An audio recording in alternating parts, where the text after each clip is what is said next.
I'm Maya, I'm 34, and my best friend tried to seduce my father, so I turned her own family against her. I never thought I'd be living in my childhood home again, much less alone with my father after losing my mom. But here I am, 34 years old, single, emotionally raw, and back in the same creaky house where I used to paste boy band posters on the wall and cry over failed algebra tests. Life has a funny way of knocking the breath out of you just when you think you've got a plan. I moved back 2 months ago. After the funeral, Dad didn't say much. Just sat on the edge of his recliner, watching the same three news channels on a low hum. He looked so small in that chair, like half of him had disappeared along with her. I'll stay a little while, I told him. Just until things settle. I meant it. I had a job waiting for me back in Philly, a decent apartment, a routine.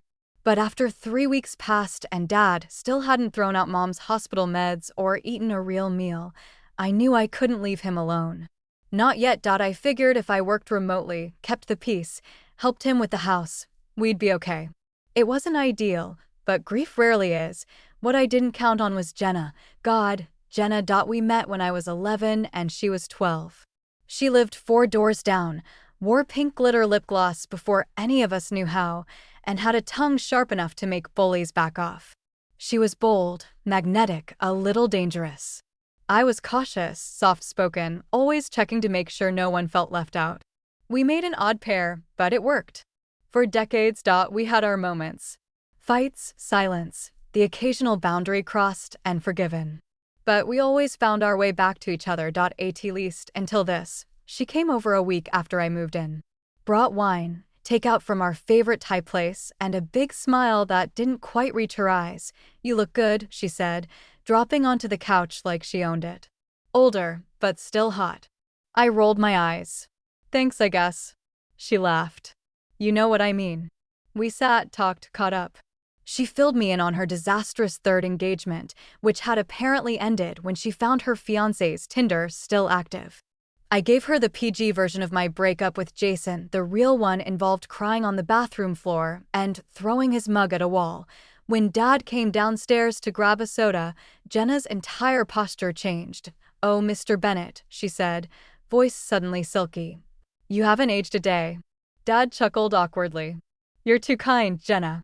I thought nothing of it at first. Jenna's always been a flirt. When we were teenagers, she flirted with our math teacher to get out of homework. When we were in our 20s, she flirted with bartenders for free drinks. She flirts like she breathes, constant, effortless, harmless. But something about the way she looked at my dad made my skin crawl. She started coming over more after that night. At first, it made sense. We were reconnecting, and Dad could use the company. But soon it became too frequent. She'd show up with his favorite beer, help him fix his broken porch light, laugh a little too loud at his jokes. Then one night I caught her sitting in the living room with him alone, wearing a low-cut tank top and twirling her hair. They were watching some old Tom Hanks movie, and her hand was resting dangerously close to his knee. I stood in the hallway, frozen, ball rising in my throat. The next day, I asked her directly, "Are you seriously trying to hook up with my father?" She didn't blink. "Why would that bother you?" My mouth fell open. "Jenna, are you out of your damn mind?" "He's 70. 68, she corrected. "And he's in great shape. Besides, it's not like you're dating him." I couldn't believe what I was hearing. "He's my dad, Jenna." She gave me that look, the one she always used when she knew she'd gone too far but didn't care. Maybe I just want someone who actually listens. Someone who appreciates me. I felt like I'd been slapped. "Jesus Christ," I said. "You need therapy, not a daddy complex." She shrugged, unapologetic. "I've always liked older men." "You knew that." I did. But this was different. This wasn't a random sugar daddy on a dating app. This was my father. The man who walked me down the aisle when I married Jason. The man who taught us both to drive in that rusted green Ford. Who let her sleep over every weekend in high school when her mom went off the rails, and now she wanted to sleep with him. I told her to leave. She rolled her eyes, took her time putting on her coat, and said, "You always overreact, Maya. It's not like he's your boyfriend." Then she was gone. I thought that would be it. I thought she'd be embarrassed, or at least quiet for a while, but the next day, I caught her car in the driveway again. I stared at it for a full 5 minutes before getting out of my own. She was in the kitchen, making coffee. In my mug. Your dad invited me over, she said breezily. I brought muffins. I didn't even reply.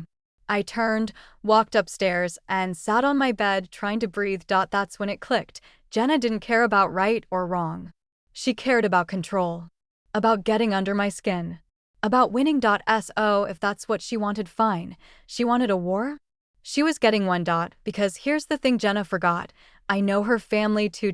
I know about her sister's affair with that married dentist. I know her mom's gambling problem that nearly cost them their house. I know her dad's old DUI from back in '94, the one she swore they sealed from public record, and I know how desperately Jenna wants to look perfect in front of them all. I started small. Subtle. I attended church with her mother one Sunday, casually dropping a few half-truths during the potluck. Jenna's been spending a lot of time with older men lately. I think she's working through something, unresolved. Mrs. Langley's face turned pale. Then I accidentally sent Jenna's brother a screenshot of a text she sent me years ago, bragging about how easy it would be to manipulate him into loaning her money for lip fillers. I apologized profusely, said I was trying to send it to someone else, but the damage was done. By the end of that week, Jenna's family wasn't returning her calls, and that was only the beginning. You want to know the funny part? I once thought Jenna was the best thing that ever happened to me. We met in middle school, two girls with nothing in common on paper. I was quiet, bookish, the kind of kid who always had an extra pencil just in case someone needed one. Jenna? She was chaos wrapped in charm. Chewed gum in class, talked back to teachers, wore glitter eyeliner before any of us were brave enough to try. She picked me to be her friend. Just pointed one day during gym and said, "You, come here. We're not climbing this stupid rope. We're gonna sit behind the bleachers and talk about boys." And that was that. I didn't realize it back then, but Jenna didn't make friends, she made followers. People revolved around her. And when she turned her attention on you, it felt like the sun itself had decided you were special. She was magnetic. Everyone said so, teachers, boys, strangers on the street. She had this laugh, big, head thrown back, uninhibited, that made people lean in. She knew how to flip her hair just right, how to make someone feel seen, even if she forgot your name 5 minutes later. But around me, she could be soft. Real. Or at least, I thought so. We told each other everything.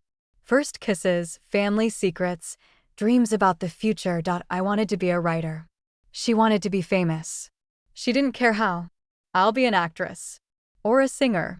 Or a reality star.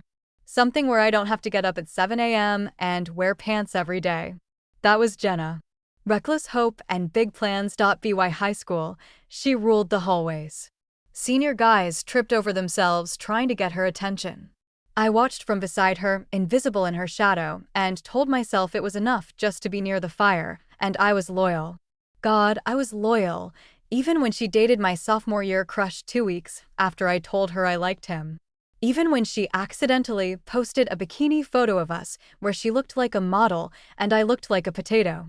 Even when she once told me in front of a group of people, "Maya's the kind of girl you marry. I'm the one you cheat with." They laughed. I laughed. My stomach twisted, but I stayed. I stayed when she dropped out of college 2 semesters in, claiming it wasn't for her. I let her crash on my couch after her second breakup, and again after she lost her bartending job for calling her manager a budget Gordon Ramsay. I bailed her out when she couldn't make rent, covered for her when she ghosted her mom, and lied to her ex when he asked if she'd cheated. I was always the safe one. The steady one. The one who'd forgive her again and again. But you know the thing about holding people up? They start expecting it. And eventually, they stop caring how heavy they get. By the time we were in our 30s, I was doing well. I'd worked my ass off, climbed from a copywriter at a tiny agency to a content director at one of the best firms in Philly. I had a sleek little apartment with a dog I adored and enough saved up for a solo vacation every year. Jenna? She was bouncing between men and apartments. Still beautiful, still captivating, but worn. Like someone who'd used up all their charm credit and was starting to get the late fees. We talked less. Saw each other on holidays, the occasional brunch. She'd call crying, I'd talk her down. Rinse, repeat, and then mom got sick. Pancreatic cancer, the kind that doesn't give you time to pretend it's not happening. Everything fell apart so fast.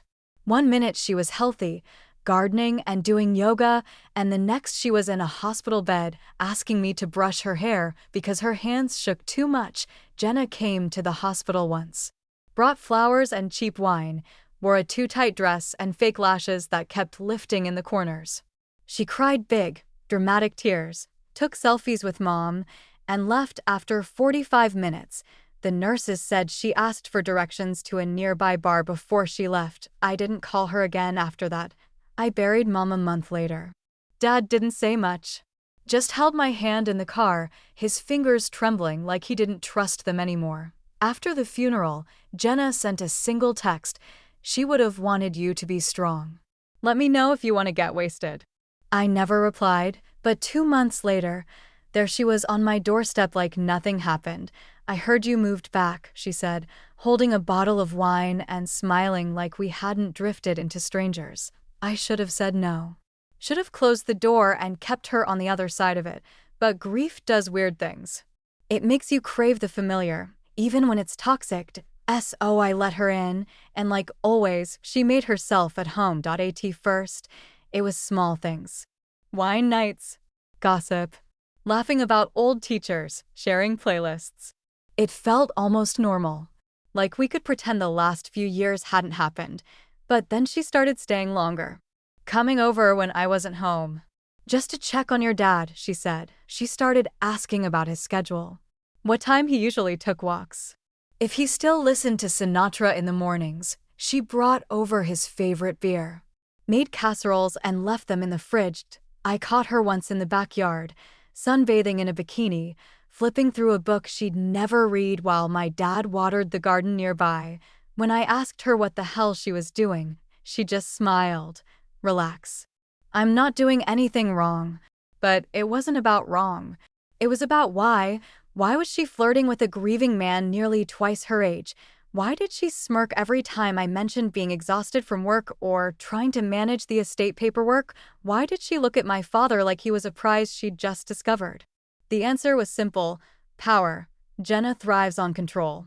Always has, and me being here, rebuilding, healing, becoming the head of my own family for the first time, that threatened her. She didn't know how to exist in my world if she wasn't the center of it. So she made it a game. See if she could get my father to look at her the way boys used to in high school. See if she could rattle me. See if she could win. That's when I realized this wasn't about attraction. It was about possession. She didn't want my father. She wanted my place, my role, my power, and she thought she could get it by seducing the man who raised me. The worst part, he didn't see it. He thought she was just being sweet, helping, friendly. A ray of sunshine during a dark time. I couldn't blame him. He didn't know what Jenna really was, but I did. So I stopped reacting. I smiled when she walked in, thanked her for the muffins, complimented her dress. I let her believe she was winning, and meanwhile, I started making calls. See, Jenna's family has secrets. The kind of secrets that don't stay buried when someone knows where to dig. Her mom has a gambling problem. That part's old news. But I found the receipts, literal ones, that showed she'd been dipping into church funds for years. Tiny amounts, spread over time, covered up with creative accounting. Her dad's DUI wasn't public, but his second one was. And the sealed record? Not so sealed anymore once I reached out to the right person from high school who owed me a favor. Her sister? The perfect PDA mom? She's been having an affair with a coworker. I found the burner Instagram account. Screenshotted every message. Jenna's family image was spotless, polished, until I started polishing it the other way, with acid. By the time I was done, her mother had been asked to step down from her church role due to financial discrepancies. Her father's face was blasted all over a local Facebook group thanks to a suspiciously anonymous tip. And her sister? Let's just say her husband found the messages before I had to send them myself. Suddenly Jenna was radioactive. Her mother stopped speaking to her. Her father changed the locks.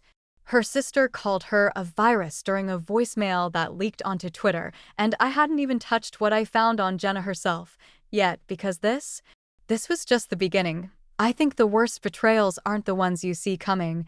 They're the ones you should have seen, but didn't. Because deep down, I knew Jenna wasn't just visiting. I knew she wasn't just trying to help or keeping Dad company. I saw the signs, I clocked the changes, I just didn't want to admit what they meant. Not until it slapped me in the face. It started with Dad acting different, not dramatically, not overnight.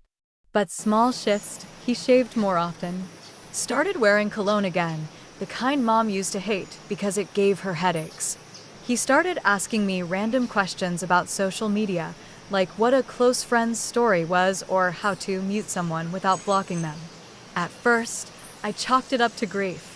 Maybe he was trying to stay young, stay busy, stay relevant. Losing your wife of 40 years will do strange things to a man. Then one morning, I caught him humming while flipping pancakes. That might not sound strange, but I hadn't heard him hum since Mom got sick. Good mood? I asked, raising an eyebrow. He grinned. Just feeling lighter lately. That was the first time I felt the nausea in my gut. That same afternoon, Jenna showed up. Tight jeans. Red lipstick. A pie she definitely didn't bake herself. I was in the neighborhood, she said. I was halfway through rolling my eyes when I noticed something. She kissed my father on the cheek. The cheek, not a hug. Not a friendly pat on the arm. A kiss. Right there, like she'd done it before. Like it wasn't even worth blinking over. And Dad? He blushed. I think something inside me snapped right then. I had to physically excuse myself to the laundry room just to scream into a towel. When I came back, she was sitting at the kitchen table, feet up on the chair next to her, sipping Dad's iced tea like she'd always belonged there. Later that evening, after she left. Finally, I tried to bring it up. So, you and Jenna have been spending a lot of time together. Dad looked up from his book. Yeah, she's been a real help. Help? I asked, keeping my tone neutral. He shrugged. Keeps me company. Brings food. She's easy to talk to. Your mom loved her, you know. No, she didn't. But I let that go. She's young, I said carefully. He smiled. She's 34, Maya. Not exactly a teenager. You're 68. He chuckled. What, are you worried she's gonna seduce me? I didn't answer. Because yes. That's exactly what I was worried about. I know how it looks, he said. But it's not like that. I wanted to believe him. I needed to believe him. But that night, I couldn't sleep. My stomach was in knots. I stared at the ceiling, heart pounding, brain racing through every interaction, every moment, every red flag I'd dismissed since she re-entered our lives. The next day, I did something I never thought I'd do. I checked my dad's phone. I waited until he left to run errands, heart hammering in my chest, then grabbed it from the kitchen counter. I wasn't proud, but I was desperate. And what I found destroyed me. Texts. Dozens of them. Between Dad and Jay, flirty emojis, inside jokes. Photos of her in that stupid sundress she wore to the barbecue last weekend. One message from him. You looked beautiful yesterday. One from her. Wish I could have stayed later. Was thinking about you all night. I wanted to throw up. There was even a voice memo from her giggling, saying, don't fall asleep before I say goodnight, handsome. Handsome. I dropped the phone like it had burned me. It wasn't just a crush. It wasn't just friendly visits. They were involved. My best friend and my father were involved. I don't remember crying right away. I didn't scream or throw anything. I just sat on the kitchen floor, knees pulled to my chest, feeling like my entire world had flipped sideways. This woman, who I'd let sleep on my couch, who I'd protected, forgiven, defended, had crossed the lines so far she couldn't even see it anymore. And my dad? He'd fallen for it. I felt humiliated, betrayed, angry beyond words. But most of all, I felt stupid because I knew. I saw the signs. And I still let it happen. That night, I confronted him. I didn't ease into it. I didn't tiptoe. Are you sleeping with Jenna? He blinked like I'd slapped him. Maya, don't lie to me. I read your messages. His mouth opened, closed. Then he looked away. Jesus, he muttered. I didn't mean for it to happen. That's supposed to make it better? I snapped. She's my best friend. I thought you weren't talking, he said defensively. You told me you two had drifted. That doesn't mean she's available. She's not supposed to seduce my father, Dad. She didn't, he started, then stopped. It's complicated. I laughed. A sharp, bitter sound. No, it's not.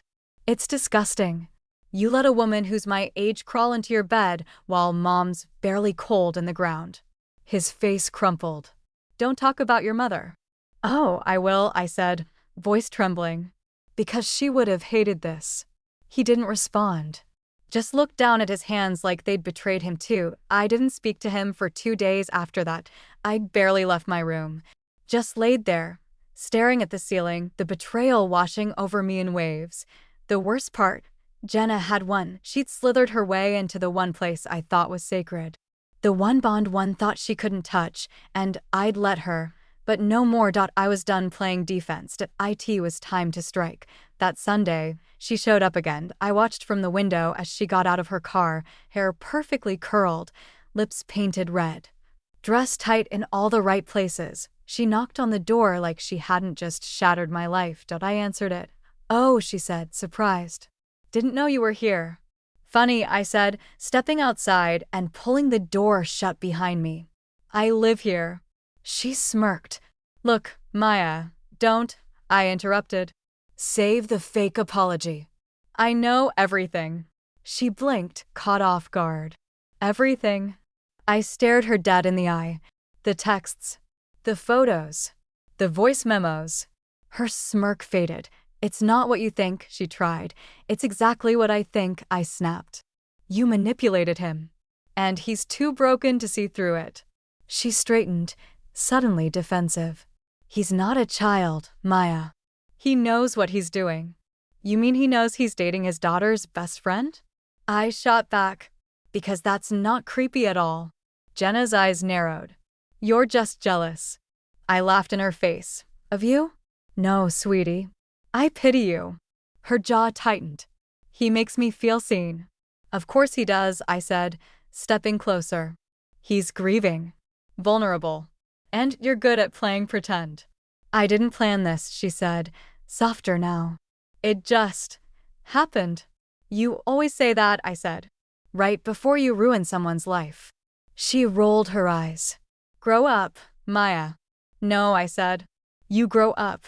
And with that, I turned and walked back inside, leaving her standing on the porch. I knew what I had to do next. This wasn't just about hurt feelings anymore. This was about justice, about making sure she didn't walk away from this untouched again. Because this time, there would be consequences. Grief is one thing. Betrayal is another. But when they collide, that's when something inside you breaks. That's where I was. I stood in the kitchen that night, gripping the counter so hard my fingers went numb, staring at the same ceramic cookie jar my mom bought from a flea market 20 years ago. It still had a chip on the rim. Still leaned slightly to the left like it always did.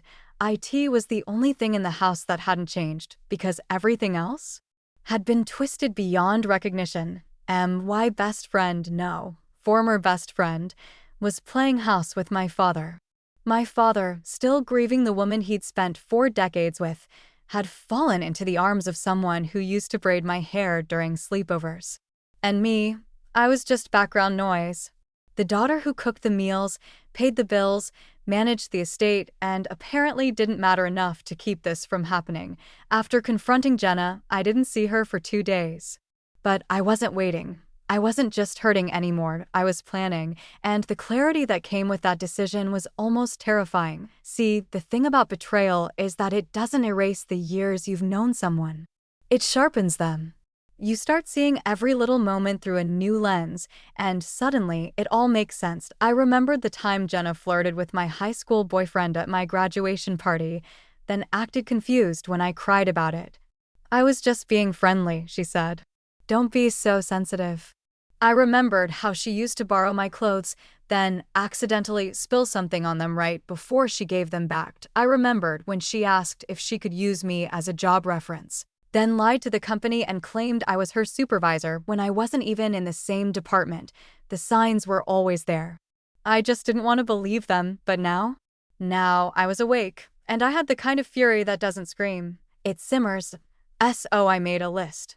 Not a literal one. Just mental. A quiet checklist of every person, every pressure point, every potential domino, and at the center of it, Jenna. If she wanted to play in my house, with my family, like it was her personal stage, then it was time I reminded her that I built that stage, and I could burn it down, too. First, I needed information. I called Allison. Allison was Jenna's cousin, not close, but close enough. We'd done a few brunches over the years, bonded over bad dates and good cocktails. She was the kind of woman who never liked drama, but always had the tea. "Hey, stranger," she said when she answered. "I heard you were back in town." I didn't waste time. "Jenna's sleeping with my dad." There was a beat of silence. Then, wow. "Are you serious?" "Dead serious." "Oh, honey." "Yeah." I let the silence sit for a second, then added, "I don't know what her endgame is, but I'm not letting her worm her way into this family." Allison exhaled. "You know what's crazy? I always wondered when she'd go too far. I just didn't think it would be this." "Do you know anything?" I asked. "Anything recent?" She hesitated. "I do. But it's not pretty. Nothing about her ever is." That's when she told me, apparently, Jenna had borrowed a significant amount of money from her aunt, a woman she barely knew, claiming it was to pay off credit card debt. In reality, she used it for Botox, designer handbags, and a weekend trip to Miami with a married guy she swore she wasn't dating. The aunt was furious. Threatened to sue. Jenna ghosted her completely. Then there was her most recent job, a receptionist gig at a cosmetic surgery clinic. She got fired for stealing samples and accidentally booking herself free consultations under fake names. "You didn't hear it from me," Allison said. "But she's been desperate lately. I think she's looking for someone to rescue her." Perfect, because my father was the perfect target, widowed, lonely, generous. He probably thought he was saving her. I thanked Allison, hung up, and spent the next few hours gathering every bit of online evidence I could find. Screenshots, reviews, comments, public records, old photos from her Miami trip, still tagged under a forgotten hashtag. By the end of the night, I had a file that could make even Jenna blush, but I wasn't ready to strike. Not yet, not until I saw them together. I waited. The next Friday night, I pretended I had a Zoom meeting. Made a big show of ordering takeout and locking myself in my childhood bedroom. But really? I was listening, and at 8:13 p.m. I heard it. The front door opened. Voices. Laughter, her laugh, then dishes clinking. Music. Sinatra. They were having dinner. I cracked the door open just enough to peek through the hallway mirror.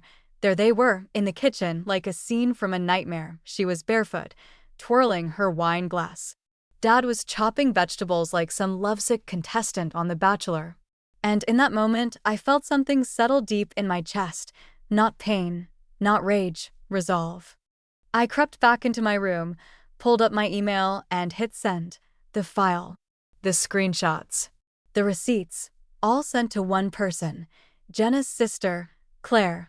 Claire was the golden child, married, 2 kids, PDA president, local realtor. She hated scandal, and more importantly, she hated being embarrassed. It only took her 3 hours to call me. "I don't even know where to start," she said. "What the hell is wrong with her?" "She crossed a line," I said calmly. "I'm just setting it back." Claire didn't argue.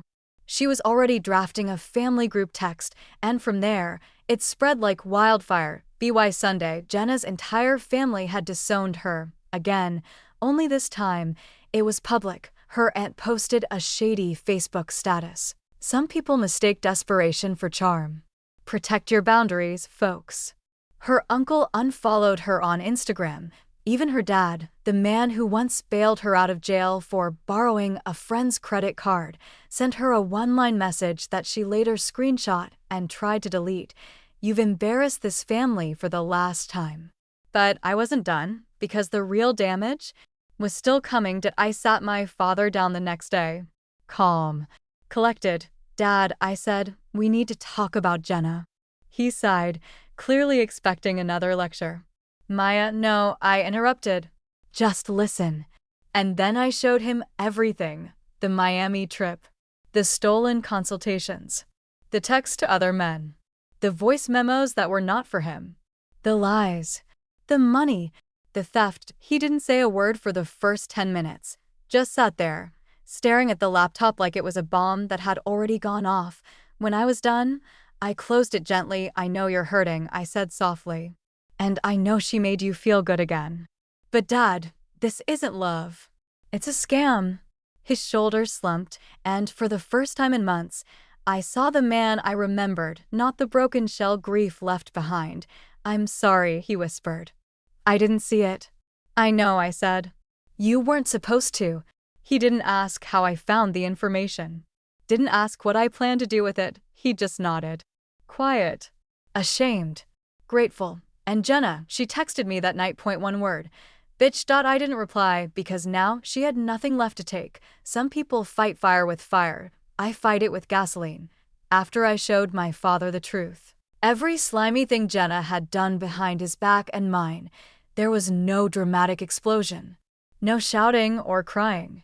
Just a long, heavy silence that stretched over 2 cups of coffee and a cold dinner. He didn't say much after that, but the next morning, he told me he needed some space and left to stay with his brother upstate for the weekend.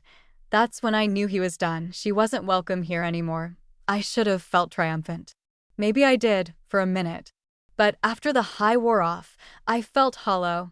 Not because I missed Jenna, God no, but because I'd spent so much time reacting to her, untangling her lies, unraveling her grip on my family, that I hadn't really asked myself what I wanted to do with that power and the truth. I didn't want to just walk away. I wanted her to feel it the way I had. I got to work. Jenna had always prided herself on her online presence. She tried and failed at becoming an influencer at least 3 times. First with fashion, then food, then authentic lifestyle content, aka over-filtered photos of lattes and empty captions about mental health. Her current hustle was a curated wellness brand she'd slapped together with a free Wix site and a bunch of other people's quotes. She called it the Bloom Era, yes, really, and described herself as a healing consultant for women in transitional phases. In other words, she scammed lonely women out of money for Zoom sessions where she gave them recycled Pinterest advice and journal prompts. It was a joke. Except it wasn't, because she was making actual money until I shut it down. First, I messaged 3 of her clients using an anonymous account.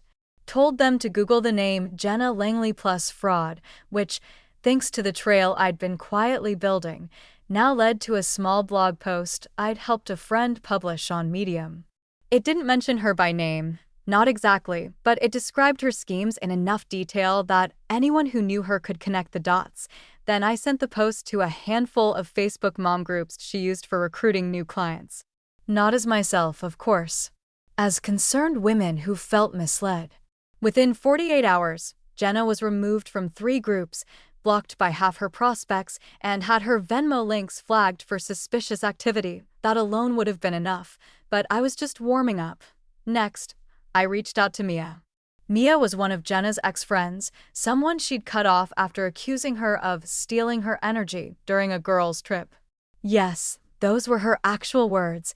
Mia and I hadn't spoken in years, but one DM later, and she was more than happy to grab coffee. "I always knew she'd implode," Mia said, stirring her oat milk latte. "I just didn't think it'd be this messy." "She's like black mold," I said. "Creeps in when you're vulnerable, then ruins everything." We talked for 2 hours. By the end of it, I had screenshots of Jenna begging a married man for money, lying about being pregnant to keep him around, and then threatening to go public when he stopped replying. Mia had receipts, apparently. Jenna had sent her the messages in some desperate attempt to brag about owning the situation. I almost felt bad for the guy. I added those screenshots to the growing collection, but I still wasn't done, because while she was scrambling to clean up her professional mess, issuing vague Instagram stories about online bullies and cancel culture, I was planting the next seed. Her landlord. See, Jenna rented a small, overpriced apartment over in the trendy part of town. She bragged constantly about the exposed brick and rooftop access, even though the rooftop was basically a communal slab of concrete with a folding chair. Turns out, she was 3 months behind on rent. A quick call to her landlord, again anonymously, and a polite warning that your tenant may be using the apartment to conduct unlicensed business activities was all it took. 2 days later, she posted a crying selfie from her car with the caption, "People are so cruel. You try to grow and the world just keeps kicking you down." Translation, she was getting evicted, and all the while I stayed quiet, watched it unfold from the comfort of my living room. Took walks with the dog. Reorganized mom's old closet. Answered texts from concerned family members and replied, "I'm doing okay, thanks for asking." I felt steady, calm, like I'd finally taken back something she stole from me a long time ago. Control. Then one night, she showed up. I heard the knock around 9 p.m. soft, tentative. I knew it was her before I even checked. I opened the door just enough to see her face. She looked like hell. Dark circles. Greasy hair pulled into a messy bun. Smudged mascara. And the jacket, the one she wore when she wanted to look chill and effortless, hung off her like it didn't fit anymore. "Maya," she said, her voice small. "Please." I didn't say a word. She glanced behind me, probably hoping my dad would appear. "I just need to talk to him," she said. "One more time." "He's not here," I replied. "And even if he were, he wouldn't want to see you." Her eyes filled with tears instantly. "I didn't mean for it to happen," she whispered. He was kind. He made me feel." "Don't," I said sharply. "You don't get to rewrite this." She flinched. "I lost everything," she said. "My business, my family, my apartment. I have nowhere to go." My jaw clenched. "You had everything, Jenna. You had me. My loyalty. My trust. And you threw it away for attention. For control. Don't act like this happened to you. You did this." She looked down. I didn't know how to stop. And for a second, just a second, I saw the girl I used to know. The scared version under all the noise. The one who always needed saving but never wanted to admit it. "I'm sorry," she whispered. "I know that doesn't fix anything, but I'm sorry." And here's the part that might surprise you. I believed her. I think she was sorry, but that doesn't change the facts. Sorry doesn't undo manipulation. Sorry doesn't erase betrayal. Sorry doesn't rebuild what she broke. So I nodded. Then I closed the door. I didn't slam it. I didn't curse. I didn't cry. Just closed it. Quiet. Final. And locked it behind me. Some people crumble quietly. Jenna? She did it with fireworks. IT started on a Tuesday, 3 days after she showed up at my door, crying and broken, begging for forgiveness that neither I nor my father could offer. I hadn't heard from her since, and honestly, I didn't expect to. But Jenna never stayed down for long, not because she was strong, but because she was stubborn. And dramatic. So when I saw her Instagram post that morning, I wasn't surprised. What surprised me was the tone.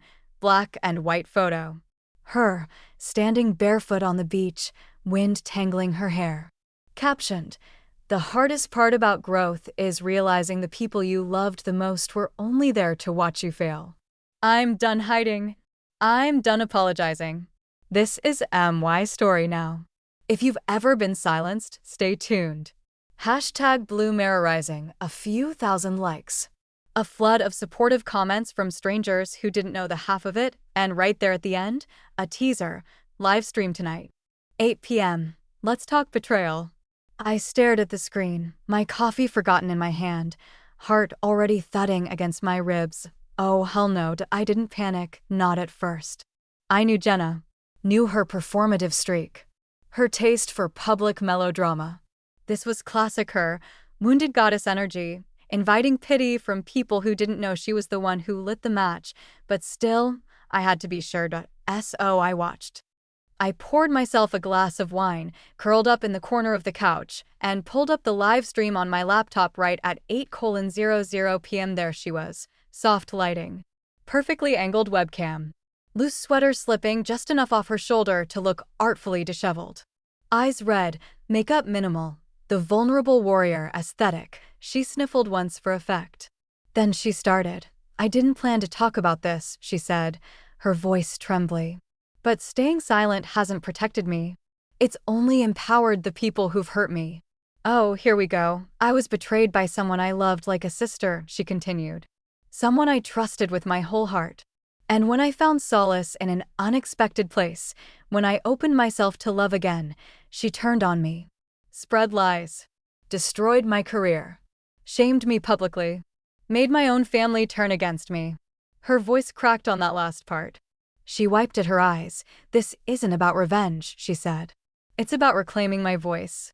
I've been gaslit, manipulated, used, and I stayed quiet because I didn't want to make a scene. But staying quiet only made them louder."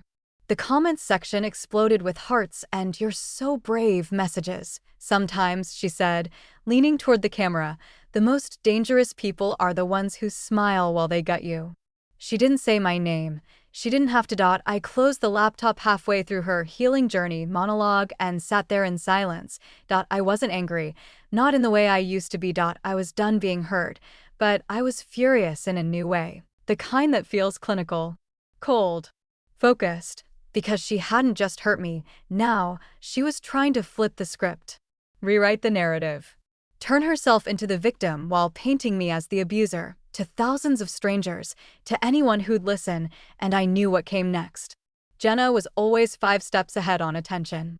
If this stream worked, if she gained traction, she'd go full viral. She'd start monetizing it. Brand herself as some kind of self-help martyr, and my father? His grief, his shame, everything she'd manipulated him through, it would be background noise. My pain? An accessory to her redemption arc. I couldn't let that happen. So I made another call, this time to Sierra. Sierra used to date Jenna's ex. The married one. We weren't close, but we'd met once, and she remembered me. "Yeah," she said, the second she answered. "I heard about the live stream." "What a load of crap." "She's building momentum," I told her. "And she's twisting the whole story." Sierra didn't need convincing. "She nearly wrecked my life," she said.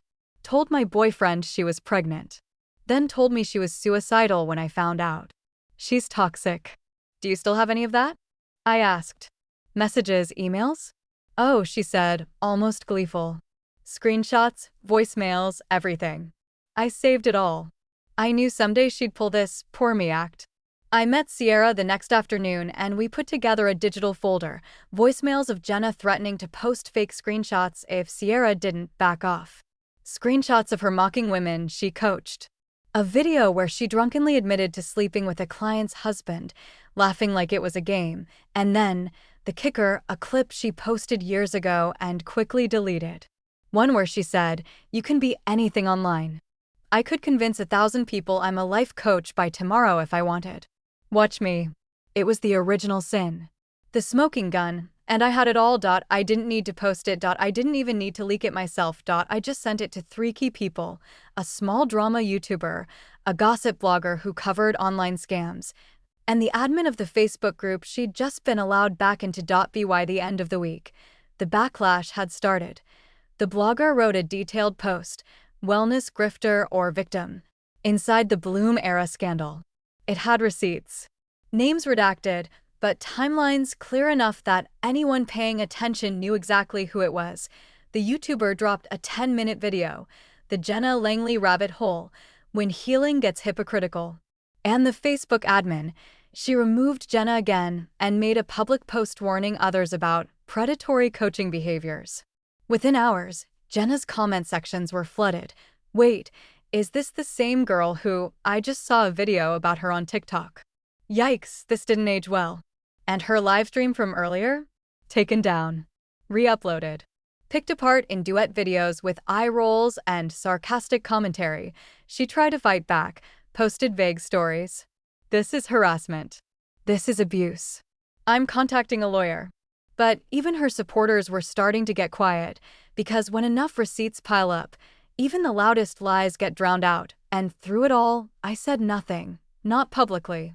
Not online. I just lived my life, went grocery shopping, cleaned out the attic, walked past her old photos on my bookshelf, and didn't feel anything at all. I even visited Mom's grave for the first time in weeks. I sat on the cold bench beside her stone and whispered, "It's over." Not just the fight, the obsession, the ache, the grief that made me desperate to forgive people who didn't deserve it. I left a sunflower on her grave. She always loved those more than roses. And then I went home. That night, Jenna posted again. A simple black screen. White text. Logging off for a while. I need space to heal. Please be kind to others. You never know what someone is going through. And then she was gone. No live streams. No stories. No manic apologies or inspirational quotes. Just silence. And for the first time in a long, long time, I felt peace. Silence is powerful. Jenna had gone dark for over a week. No posts, no cryptic quotes, no passive-aggressive apologies disguised as reflections. Just gone. And that scared her more than anything, because if there's one thing Jenna Langley couldn't survive, it was irrelevance. I knew the storm wasn't over. She wasn't the type to disappear quietly. If anything, her silence was the inhale before the scream. Still, I let it ride. I went back to my life. My dad returned from his trip and began to look more like himself again, quieter, yes, but grounded. We didn't talk about Jenna much anymore. We didn't need to. There was a shared understanding, a wordless agreement that some mistakes were best buried under time and decency. Then, like clockwork, the scream arrived. On a Thursday morning, I woke up to 10 missed calls, 3 voicemails, 2 texts from Allison, 1 DM from someone I didn't even know. "Have you seen the podcast episode?"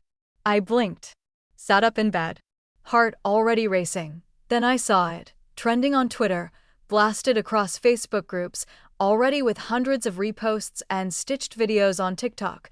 The Bloom era files, how I was targeted by a narcissistic family. A podcast. She'd gone full exposure, and this time, she used my name. I sat there for a moment, jaw clenched, stomach sinking like a stone. I didn't want to listen. I knew what she was going to say. But I also had to know. Because if Jenna had decided to drag my name through the mud in public, this wasn't over. It was about to get worse. I hit play. Her voice came through my headphones, soft and trembling. "I wasn't sure if I should do this," she began. "But staying silent has only allowed the people who hurt me to control the story. So this is my truth." She went on to tell the most distorted version of reality I'd ever heard. According to Jenna, she and I had been estranged for years because I was jealous of her healing journey. She painted me as the cold, bitter daughter of a lonely man who had found love again and claimed I'd waged a coordinated smear campaign to destroy her after he fell for her.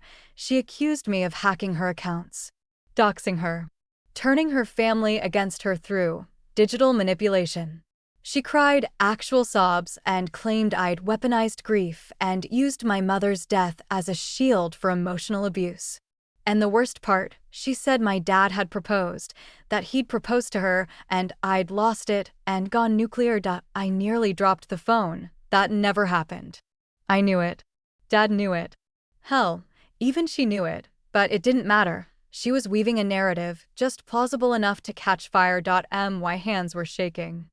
I wanted to scream, to rip the lies out of the air and shove the truth into every ear that had heard her poison. But that's the thing about stories, once they're out there, they grow roots. And the truth starts to sound like overcorrection. I didn't know what to do. I called my dad. "Did you hear it?" I asked. "I did," he said, voice tired. "And I'm so sorry." "You didn't," I started. "I didn't propose," he said flatly. "That woman is unwell. And she's desperate." We were both quiet for a while. "She's getting traction," I finally said. "People are believing it." "Then maybe it's time you told your story." I paused. "I don't want to become her," I said. "I don't want to fight online." "You don't have to," he said gently. "But you don't have to stay silent either."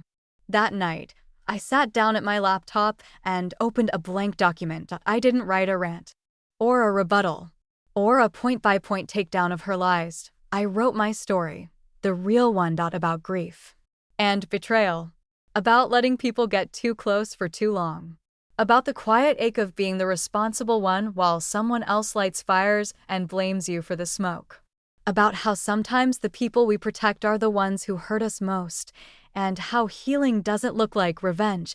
It looks like reclaiming your life. I didn't name her.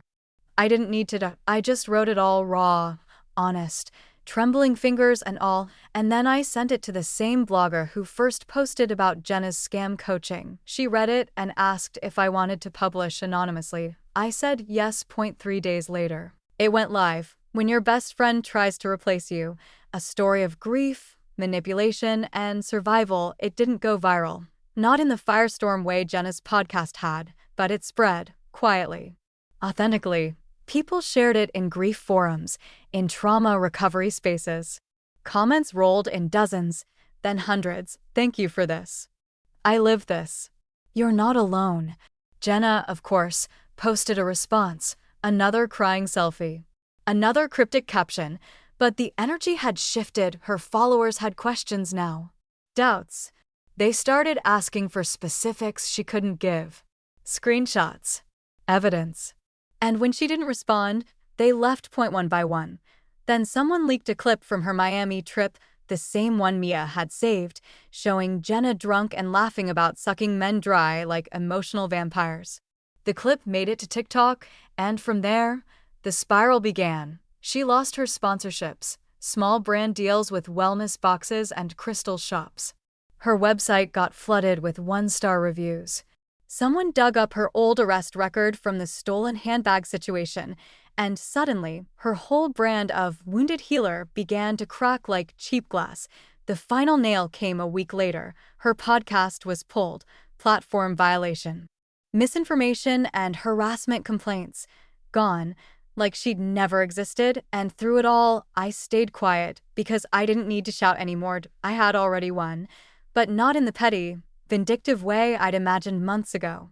This wasn't about humiliation or destruction. It was about freedom, and why father started volunteering at the community garden again.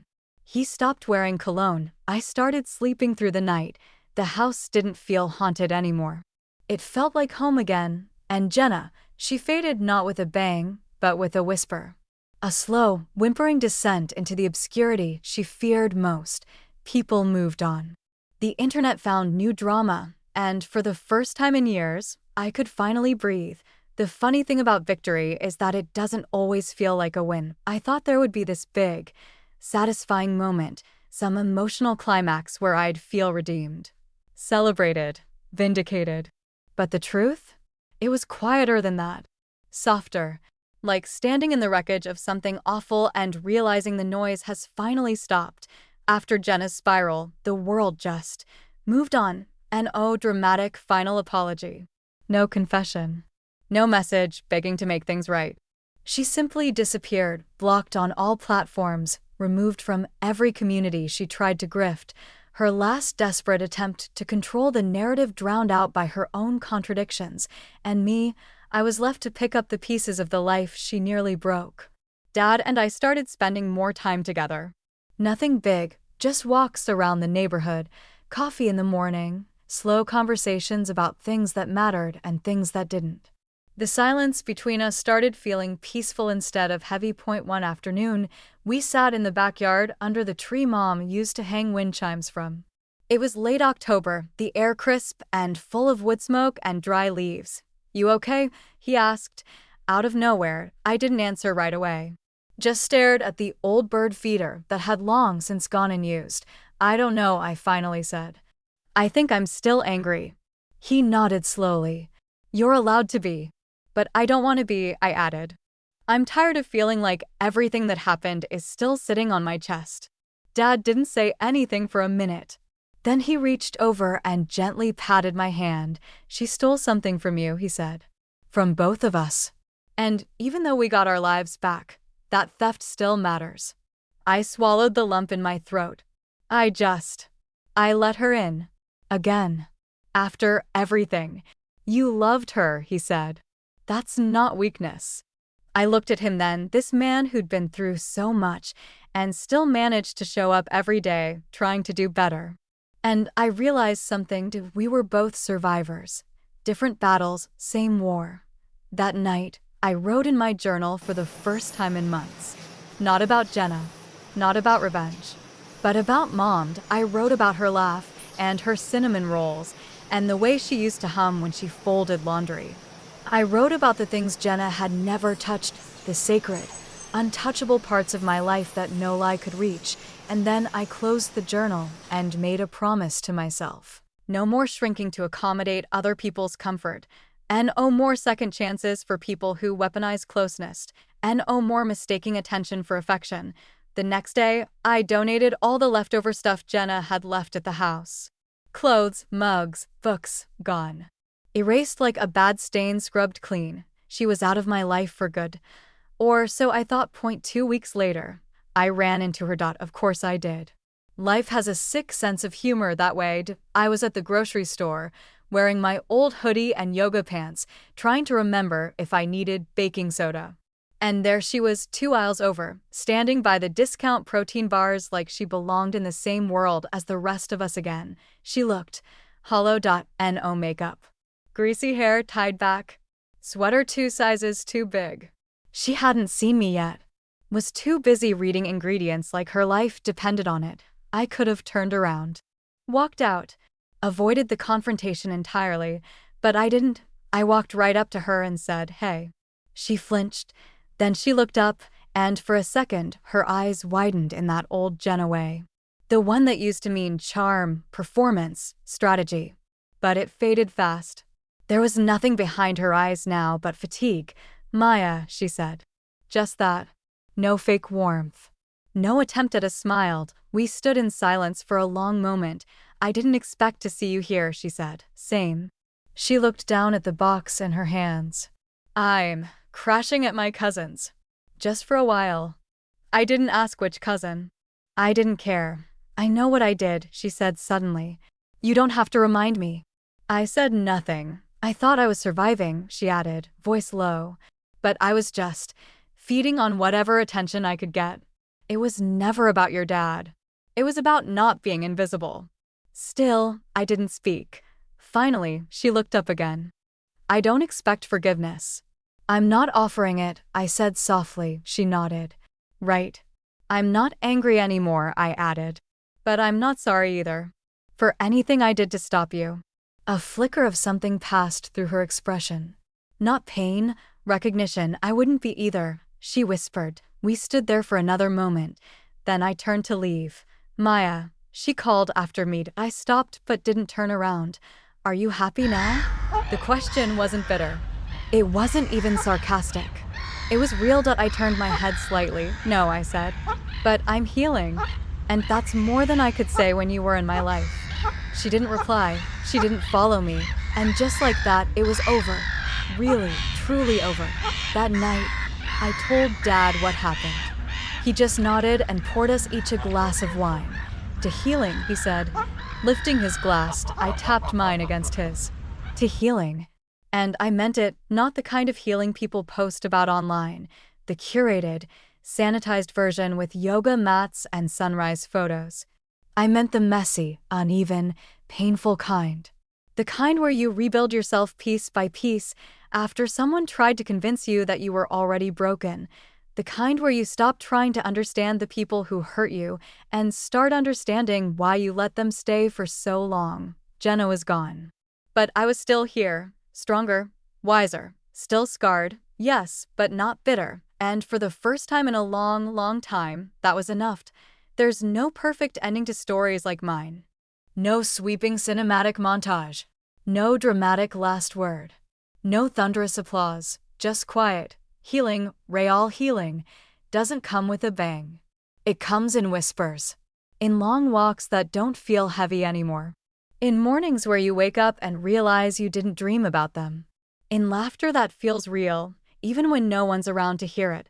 That's what my life became in the months after everything happened. Quiet. Steady.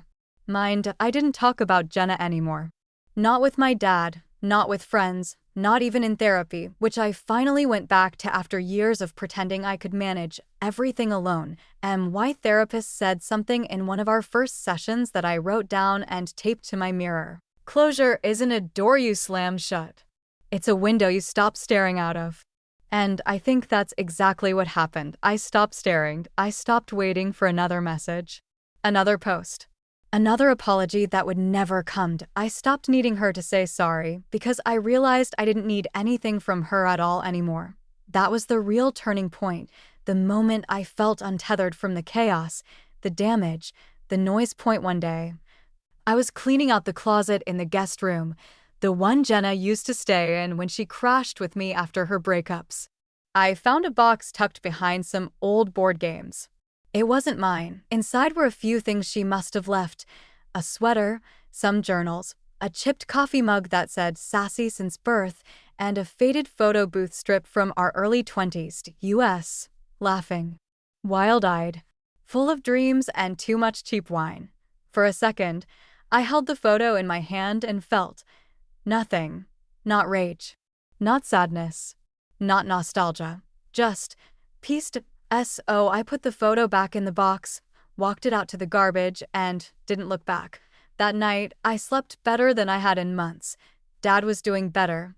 Dude, he started playing poker again with his old friends. Real cards, real cigars, the kind of laughter that feels earned. He started volunteering at the library on Wednesdays, running the classics reading group, something Mom used to beg him to do when she was alive. It was strange at first, seeing him return to life without her. But beautiful too. Because grief doesn't just take the person you lost, it threatens to take you too. And watching him come back from the edge reminded me that we do survive. We do rebuild. Even when it feels impossible. One afternoon, I found him in the garage, sorting through boxes of old photos. "I think I'm ready to make an album," he said. I nodded. "Want help?" He smiled. "Only if you promise not to make fun of my mustache from '84. I laughed. No promises. We spent the rest of that weekend going through everything. Laughing at old hairstyles, crying quietly over wedding photos, holding on to the moments that mattered. We never talked about Jenna. We didn't need to. She didn't belong in that chapter of our lives. She was a footnote. One last flare-up in the story of who we used to be, and that's all. A few weeks later, I got a message, not from Jenna, from Claire, her sister. I almost didn't open it. My first instinct was to delete it, pretend it never happened. But something told me to read it. It was short. Just 3 sentences. "I know things got bad. I just wanted you to know she moved. Left the state. No forwarding address. She's not coming back." I stared at the message for a long time. Then I replied, "Thank you. Wishing peace for both of you." I didn't mean it sarcastically. I didn't mean it as a dig. I meant it. I did want peace for them because peace for them meant peace for me, and I wasn't interested in holding on to anything that made me feel smaller, weaker, or angrier than I needed to be. That was the final piece. The last little knot in my chest, untangled. The holidays came and went. I cooked dinner for Dad, made too much stuffing, burned the rolls. We set a place for Mom like we always did. Lit a candle. Shared a memory. Then went on living. I started dating again, too. Not seriously. Not yet, but I smiled more. Laughed more. Went out for drinks and danced once, like actually danced, even though I was out of rhythm and wearing the wrong shoes. One guy asked me what I was looking for, and for the first time in a long time, I had an answer, something that doesn't feel like a project. He nodded. That's fair. It was because I wasn't a project anymore either. I'd spent so much of my life cleaning up messes, Jenna's, my own, my family's, that I forgot what it felt like to just be. But now, I remembered. I took long walks with my dog. Started reading again, not for distraction, but for joy.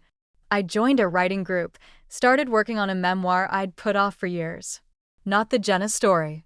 Not a revenge ARC-MY story. The one I'd stopped telling myself because I thought other people's chaos was more important. It wasn't, and maybe that's the whole point.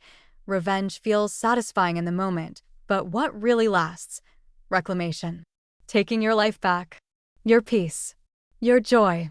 Your future. I don't think about Jenna anymore. Not really. Sometimes I wonder where she is. What name she's going by. What new persona she's selling online. But it doesn't linger. It's like wondering about a character in a book you finished years ago, curiosity, but no pulled. She's just someone I used to know. A lesson. A warning, and in some twisted way, a gift, because she showed me exactly who I never want to be again. So no, this story doesn't end with her downfall. It ends with my beginning, because while she burned every bridge behind her, I built a new one in front of me, brick by brick, steady and strong, and this time, it leads somewhere I actually want to go.